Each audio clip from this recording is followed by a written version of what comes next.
मैंने पढ़ा है कि लगभग 1 मिलियन लोग विभिन्न बीमारियों से प्रभावित होते हैं, जिनका कारण कुछ ऐसा होता है जिसे उन्होंने शायद कभी नोटिस भी नहीं किया हो। यह कुछ ऐसा है जो अस्थमा, श्वसन समस्याएं, मध्य कान के संक्रमण का कारण बन सकता है। इसके संपर्क में आने से कैंसर और हृदय रोग हो चुके हैं। वास्तव में हर साल हजारों लोग इसके परिणाम स्वरूप मर जाते हैं। खैर, अगर आपने अब तक इसे नहीं पहचाना है तो इसे बस सेकंड हैंड धुआं कहा जाता है। लोग इससे बहुत अधिक पीड़ित होते हैं, भले ही उन्होंने कभी सिगरेट या पाइप को छुआ भी नहीं हो। वे बस किसी ऐसे व्यक्ति के साथ रहते हैं जो ऐसा करता है। हमारे देश के विभिन्न राज्यों और देशों ने सेकंड हैंड धुएं के संबंध में कानून पारित किए हैं। रेस्तरां, हवाई अड्डे और स्कूल के मैदान इसे मना करते हैं। क्यों? क्योंकि दूसरों के लिए खतरा अब अच्छी तरह से क्यों झांत है। खैर, आज कुछ ऐसा है जो मुझे लगता है कि किसी तरह से सेकंड हैंड धुएं से भी अधिक खतरनाक है। मैं इसे सेकंड हैंड कहना पसंद करता हूं। पीड़ा। यह उन लोगों की पीड़ा है जो दूसरों की पीड़ा के संपर्क में आते हैं, जैसे उनके जीवन साथी, उनके बच्चे, एक माता पिता या एक करीबी दोस्त। अपने तरीके से सेकंड हैंड पीड़ा उन लोगों के दिलों और जीवन में खतरनाक और निराशाजनक होती है जो केवल अपने प्रियजन को पीड़ित होते हुए देख सकते हैं। अब जब हमने अय्यूब के अध्ययन में छोड़ा था, वह शहर के कूड़ेदान में चला गया था। यह वह जगह है जहां कोढ़ी और भिखारी रहते थे, खाने के टुकड़ों की तलाश में। वह कचरे के जलने से बची राख के ढेर पर बैठा है। वह अपने 10 बच्चों के खोने का दुख झेल रहा है। वह इसके प्रभावों से पीड़ित है। वह, जैसा कि हमने सूचीबद्ध किया है, लगभग 25 विभिन्न शारीरिक बीमारियों के प्रभावों से पीड़ित है। जब अय्यूब और उसकी पत्नी ने वर्षों पहले शादी की थी, उन्हें इस बात का अंदाजा नहीं था कि वे इसको सहन करेंगे। दुख का यह दुःस्वप्न, यह खोने का दुःस्वप्न, लेकिन उनके जीवन, प्रियजनों कुछ ही पलों में उलट पुलट हो गए हैं।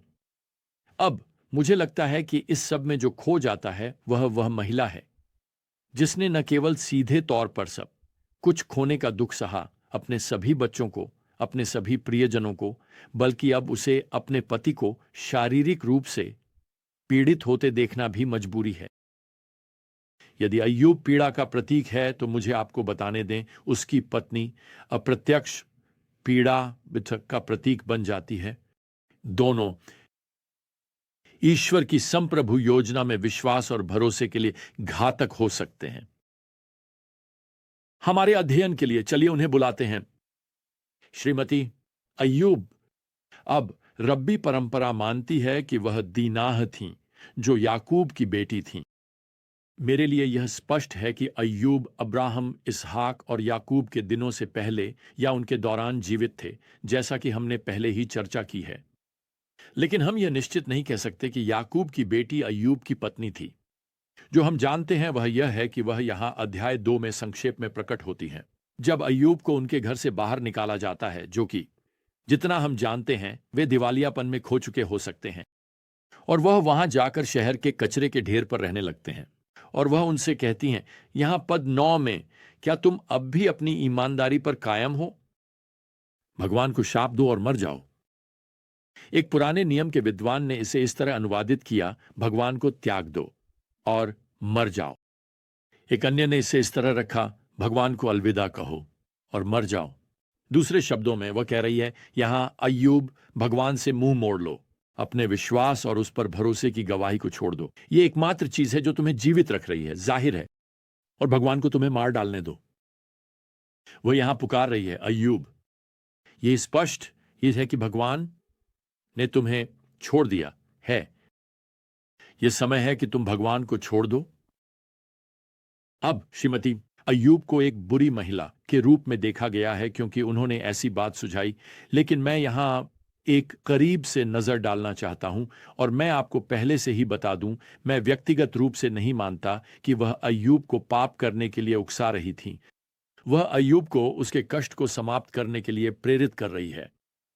हिब्रू बाइबल के एक प्राचीन ग्रीक अनुवाद को सेप्टुअजेंट कहा जाता है। वैसे यह मसीह के समय से 250 साल पहले अनुवादित किया गया था। यहां तक कि प्रभु प्रेरित पौलुस उनके साथ नए नियम में सेप्टुअजेंट का उद्धरण देते हैं। विभिन्न बिंदुओं पर सेप्टुअजेंट पुराने नियम के पाठ में जोड़ देगा। हम इसे प्रेरित नहीं मानते, लेकिन यह दिलचस्प है। वास्तव में इस अध्याय में सेप्टुअजेंट के विवरण में श्रीमती अय्यूब का अपने पति के लिए एक बहुत लंबा संदेश ने फिर से मैं ये नहीं कह रहा कि यह बाइबलीय है, लेकिन यह सदियों पुरानी एक प्राचीन परंपरा को दर्शाता है और यह हमें कुछ अंतर्दृष्टि दे सकता है कि उसे यह सुझाव देने के लिए क्या प्रेरित कर रहा है। वह नौकरी, भगवान को त्याग दें और फिर भगवान को उसे मृत्यु देने की अनुमति दे। यह सेप्टुअजेंट में वह क्या कहती है? तुम कब तक यह कहते हुए सहन करोगे? देखो, मैं अपने उद्धार की आशा में थोड़ी देर और प्रतीक्षा करूंगा। देखो, तुम्हारी स्मृति पृथ्वी से मिटा दी गई है। हमारे बेटे और बेटियां, मेरे गर्भ की पीड़ा और दर्द, जिन्हें मैंने मेहनत से व्यर्थ पाला। और फिर भी तुम स्वयं कीड़े के क्षय में बैठे हो, खुले आसमान के नीचे रातें बिताते हो, जबकि मैं एक स्थान से दूसरे स्थान और एक घर से दूसरे घर भटकती रहती हूं, सूर्यास्त होने तक प्रतीक्षा करती हूं, ताकि मैं अपनी मेहनत और अब जो दर्द मुझे जकड़ रहे हैं उनसे आराम पा सकूं। बाद में सेप्टुअजेंट इसमें यह जोड़ता है कि उसने अपना सारा बाल काट दिया और उसे बेच दिया ताकि वह भोजन खरीद सके। अब इस विवरण के अनुसार वह स्वयं निराशा के बिंदु पर पहुंच गई है और जहां तक उसका सवाल है, भगवान ने उन्हें छोड़ दिया है। तो यहां उसे इस रूप में प्रस्तुत किया गया है कि वह मूल रूप से कह रही है, अय्यूब, मैं तुम्हें और अधिक पीड़ित होते नहीं देख सकती। हम दोनों ने बहुत कष्ट सहा है, लेकिन तुम्हारे लिए यह बहुत अधिक है। भगवान को त्याग दो और अपनी पीड़ा से मुक्त हो जाओ। उसे तुम्हें मृत्यु देने दो।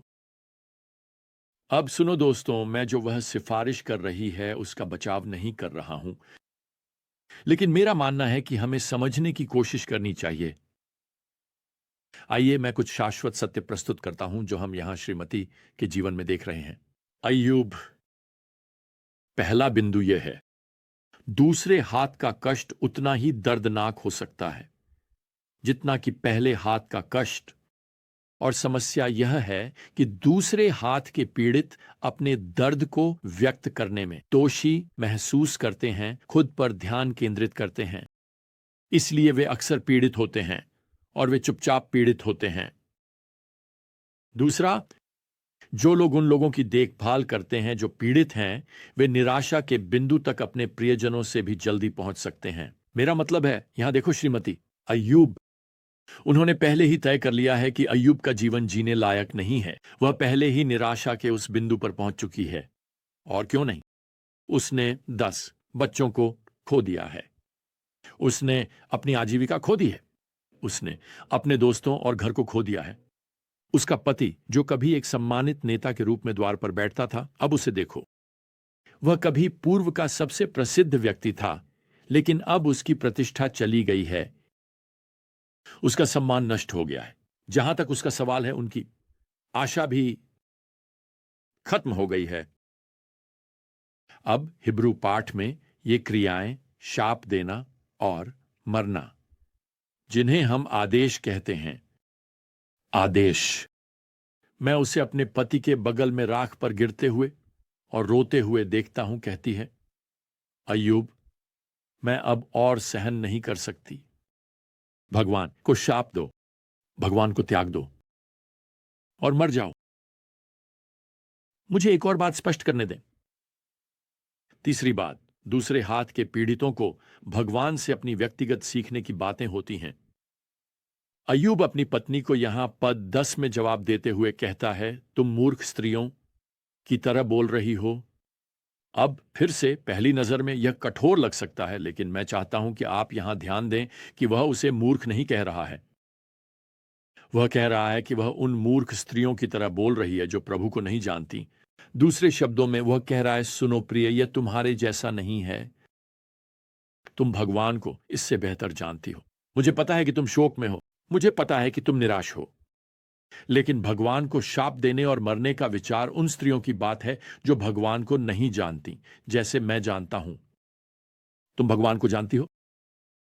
देखो, अय्यूब उसे इस पद में सिखा रहा है, वे उसे गहरी सच्चाई की याद दिलाकर। वह उसे पद 10 में कहता है, क्या हम भगवान से अच्छा प्राप्त करेंगे और क्या हम बुरा अर्थात विपत्ति प्राप्त नहीं करेंगे? दूसरे शब्दों में, भगवान नियंत्रण में हैं। जीवन वास्तव में भगवान के हाथ से सब कुछ प्राप्त करना है, अच्छा और बुरा, आसान और कठिन, दर्दनाक और आनंदमय। हम भगवान से इस्तीफा नहीं देते, हम प्राप्त करते हैं भगवान से।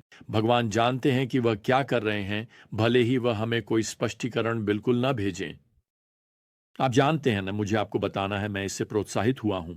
यहां हमारे पास किसी भी गुस्से भरी प्रतिक्रिया का कोई रिकॉर्ड नहीं है, श्रीमती की ओर से कोई प्रतिवाद नहीं। जॉब, उनके पति की दयालु फटकार के जवाब में कोई गर्म शब्द नहीं। यह कोमल याद दिलाना कि भगवान के पास कोई स्पष्टीकरण रोकने का अधिकार है।